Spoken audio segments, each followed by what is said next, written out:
एक समय की बात है, एक गांव में अलीम नाम का एक व्यक्ति रहता था। उसके माँ बाप बचपन में ही गुजर चुके थे। वह खेतों में काम करके अपना गुजारा बड़ी मुश्किल से करता था। उसके पास एक मुर्गी थी जो उसको रोज एक अंडा देती थी। जब उसके पास कभी खाने के लिए कुछ नहीं होता तो वह रात को अपनी मुर्गी का अंडा खाकर ही सो जाता था। उसके पड़ोस में एक बासा नाम का एक व्यक्ति रहता था, जो कि सही व्यक्ति नहीं था। जब उसने देखा कि अलीम अपना गुजारा सही से कर रहा है तो उसने एक दिन अली की मुर्गी चुरा ली। जब अलीम घर पर नहीं था, इसके बाद बासा मुर्गी को मार कर पका कर खा गया। जब अलीम घर आया और उसने घर पर मुर्गी को नहीं देखा, तो इधर उधर अपनी मुर्गी को ढूंढने लगा। उसने मुर्गी के कुछ पंख बासा के घर के बाहर देखे। उसने बासा से बात की तो बासा ने कहा कि उसकी बिल्ली एक मुर्गी को पकड़ कर लाई थी। मैंने उसको पका कर खा लिया। मुझे क्या पता था वह तुम्हारी मुर्गी है।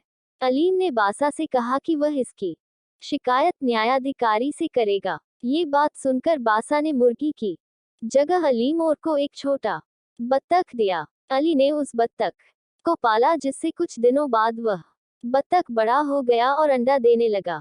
एक रात को जब बहुत बारिश आ रही थी, एक साधु भीगता हुआ रहने की जगह मांगने के लिए बासा के घर पहुंचा, लेकिन बासा ने उसको मना कर दिया। इसके बाद वह अली के घर गया। अलीम ने उसको रहने के लिए जगह दी और खाना भी खिलाया। अगली सुबह वह अलीम के घर से जाने लगा, लेकिन जाते हुए उसने अलीम के बत्तख के सिर पर हाथ फेरा। इसके बाद जब बत्तख ने अंडा दिया तो वह सोने का था। अली ये देखकर बहुत खुश हुआ। अब बत्तख जब भी अंडा देता तो वह सोने का होता था।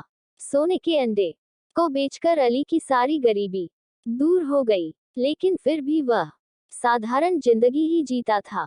एक दिन बासा ने बत्तख को सोने का अंडा देते हुए देख लिया और वह न्यायाधिकारी के पास गया।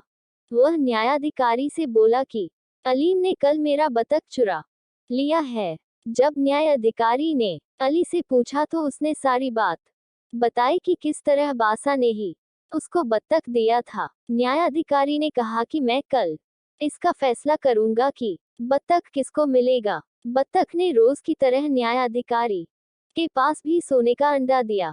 अगले दिन न्यायाधिकारी ने दोनों को सामान्य अंडा दिखाया और कहा कि यह कल तुम्हारे बत्तख ने दिया है। अलग पूछने पर अलीम ने न्यायाधिकारी को सच बताया कि उसकी बत्तख सोने का अंडा देती थी, जबकि बासा ने कहा कि उसकी बत्तख सामान्य अंडा देती है।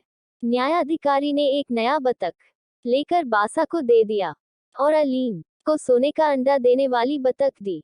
अलीम दोबारा सोने का अंडा देने वाली बत्तख पाकर खुश हुआ।